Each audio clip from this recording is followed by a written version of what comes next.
Hey guys, this is Corey from Redefining Strength. Welcome to the Fitness Hacks Podcast. This is a show where I share all my free workout and nutrition tips.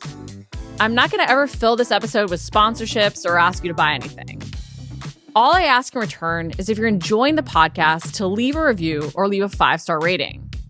Or even better, share it with someone you think it might help.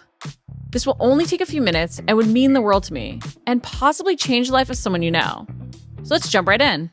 Strong to the bone. We're talking about bone health today and dialing in those micronutrients. And I am joined by the fabulous Brooke to really dive into all the different benefits you can see from adjusting your nutrition in terms of your bone health, because it becomes increasingly important, especially as we get older. So Brooke, thank you for joining me today. I'm going to let you take it away with why it is so important, first off, that we even pay attention to our bone health. Yeah, thanks so much for having me. Excited to dive into this. Strong to the bone is a topic that I'm super passionate about because I feel like it's one of the things that we so often forget. And when we're focusing on building muscle and fat loss and weight loss, we're so set on building that muscle and strength training and eating right to build that muscle, which is awesome. Don't hear me say that's not awesome, because it is. But so often we forget that the bone health there is super key as well. If you checked out the handout that I posted on Monday, I often compare our bone health to a house because I think it's such a good representation of how we should view our bone health, right? We have 206 bones in our body. We should be focused on keeping them healthy. And it's just like a house, right? When you go buy a house or you are building a house, you're focused on that foundation up front. You're not going to get a house that has a cracked foundation or a weak foundation, because that's the whole point of a house, right? Everything is built around the foundation of a house.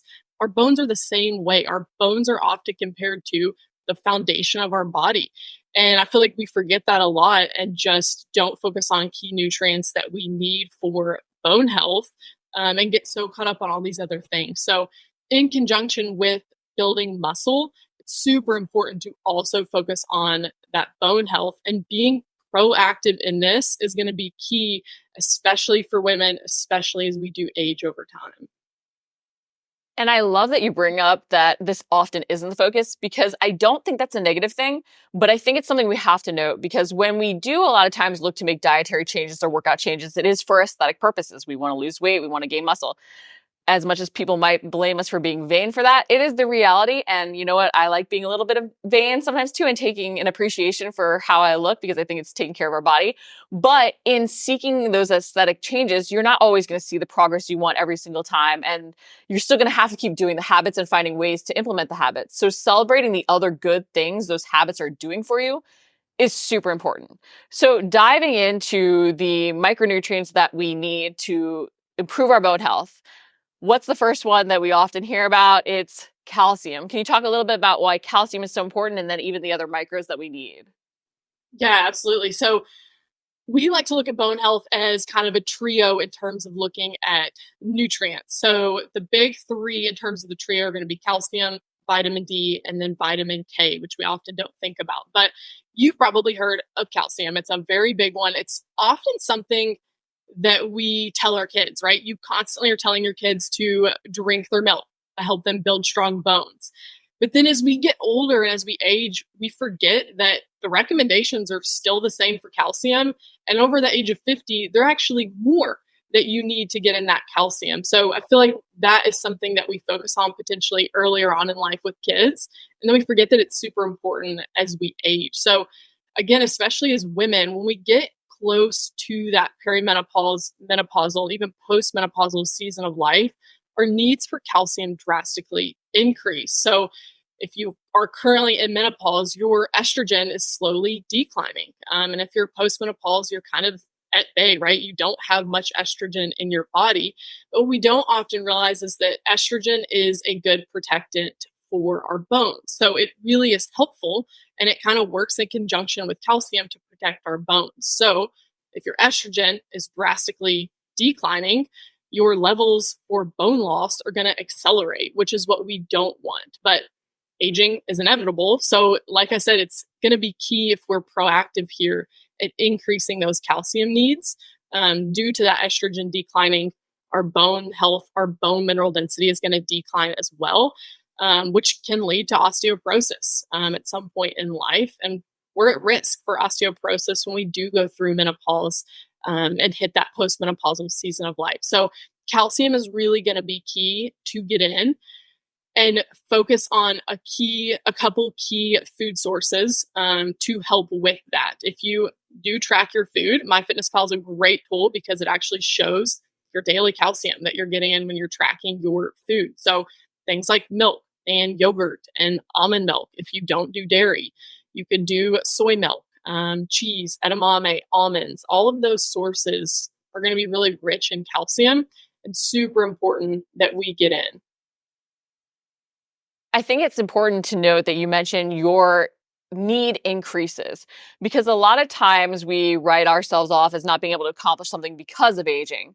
But in reality, it's often just that we need to assess what aging means to our nutrient usage, and whether it's, a macronutrient like protein or it's a micronutrient like calcium. A lot of times we can see the same stimulus for growth, for repair, for health, if we just increase the doses of what we're taking. So it's just making note that as your body changes with age, you can still achieve so much and see the same results. It just takes potentially doing more in specific areas, or adding in more, or addressing the change in your nutrient usage.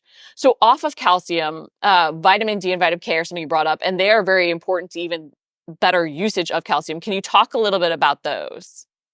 Yeah, no, I love what you said there, because don't think that you just have to start drinking all of these glasses of milk or eating all these extra almonds per day, right? You probably are already getting in calcium. So assessing exactly what you're eating and increasing that slightly if you're not meeting those calcium needs could drastically help you increase to get and hit those calcium needs.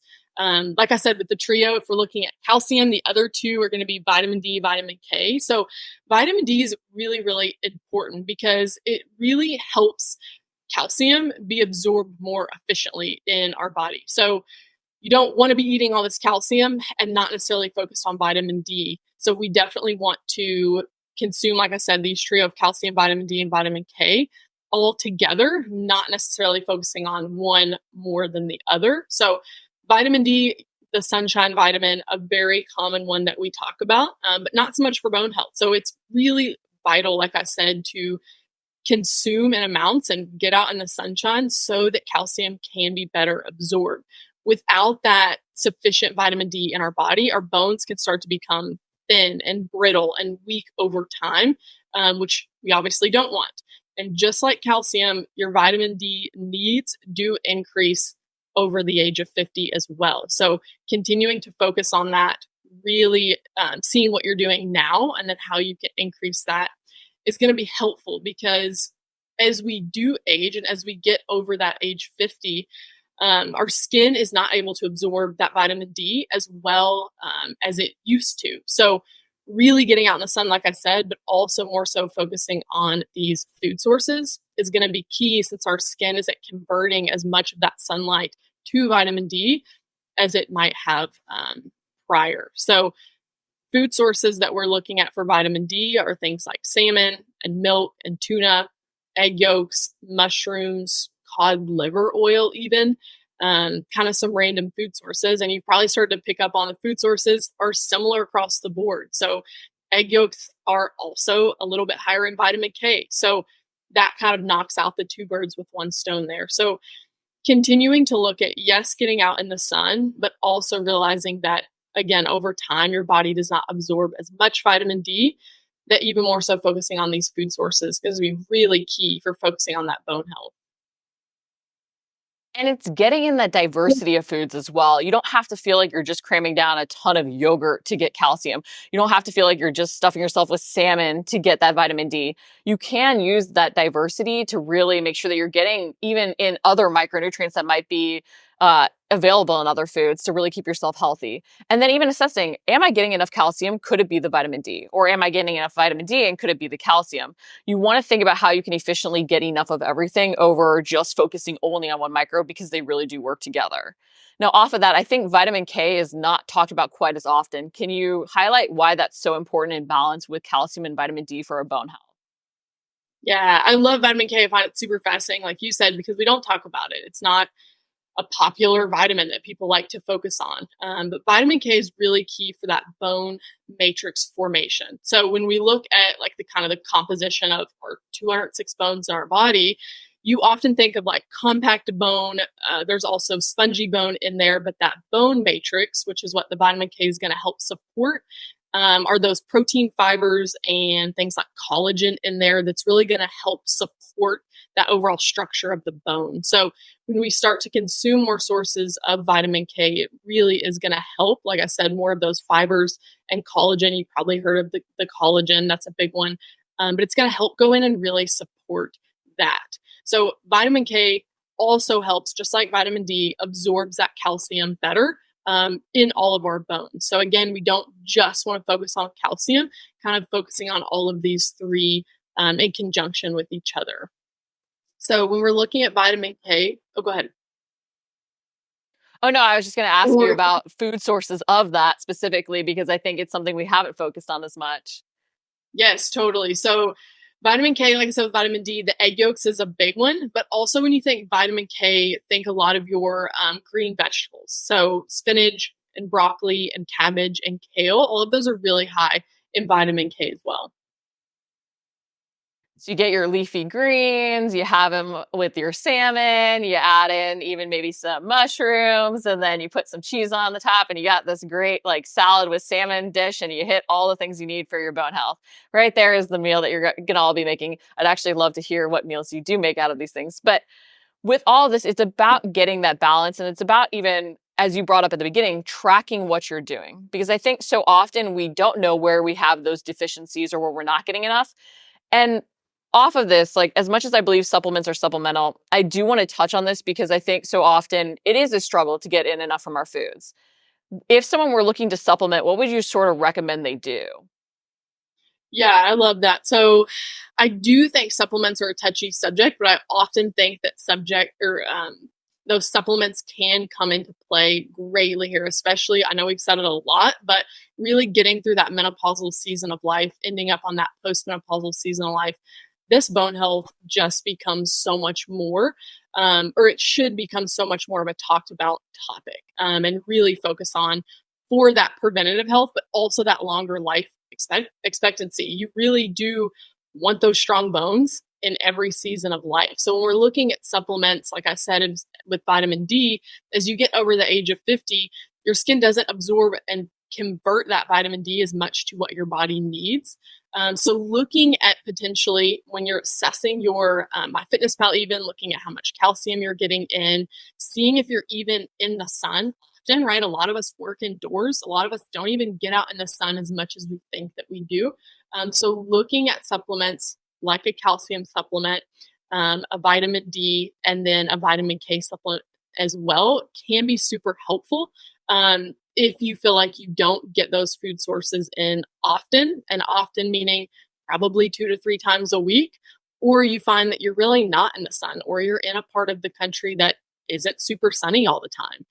So, kind of assessing you personally, where you live, your food sources that you're getting in, and then looking at supplementing. I do professional opinion, but I always recommend during those winter months a vitamin D supplement. I think it's helpful. And I think, again, as we're focusing on bone health in particular, combining all three of these together in terms of supplementation based off where you assess yourself can be super helpful. And even noting the goals you're working towards when you're tracking, because if you are working towards weight loss, making sure you're not in that extreme calorie deficit so that you can build and retain lean muscle, which will only promote better bone health as well. But if you are in that slight calorie deficit, even if it's not an extreme, you're in a deficit. So it's very hard to get enough of anything, which is why you might want to be even more conscious of taking a look at supplementation during that. And when we're talking about bone health too, we can't ignore, of course, the importance of our nutrition, which we went over, but the importance of strength training and building that lean muscle. And noting again that you need to make sure that you're fueling to grow that lean muscle. You're focusing your training on building that lean muscle because that helps promote optimal bone health and doing so proactively. I brought this up at the beginning. We go to making changes in our nutrition and our workouts because we want to see an aesthetic result, but to help ourselves stay more consistent with those things so we can see not only those results snowball, but also our improvements in our health, we need to celebrate all of the ways that all these different healthy habits are paying off. Anything else, Brooke, in terms of, focusing on our bone health, how that can even optimize, our body recomposition? Any other tips, tricks, thoughts?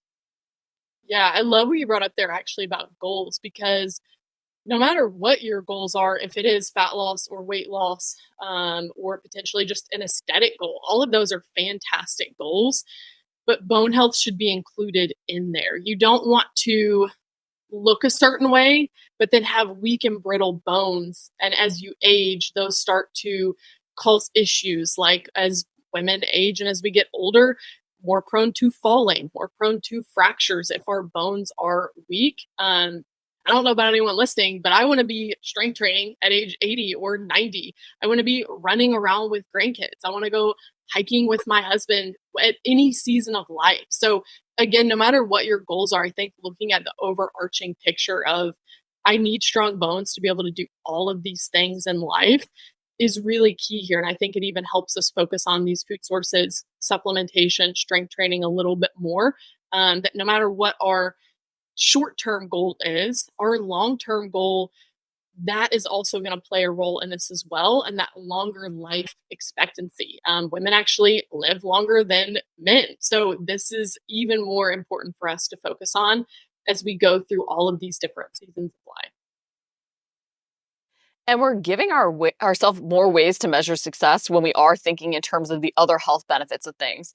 Because now what you could do is say, hey, my focus while I'm in this calorie deficit to even get more diversity of food and hit my macros is to focus on some of these bone health things. And if I can check these off every single day, I know I'm doing something towards my bone health. And I'm also going to probably be doing something because all these foods are super nutrient dense and have micronutrients that will only help our body function better to be able to lift more, gain more muscle, lose fat faster, help our metabolism be healthy, help our body function better so we can train intensely, right? We don't have to be out with injury or aches and pains.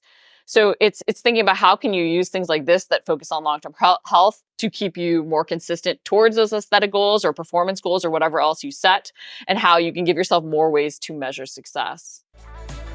Thanks for listening to the Fitness Hacks podcast. Again, this is the place where I share all my free workout and nutrition tips. I'm never going to run sponsorships or ask you to buy anything.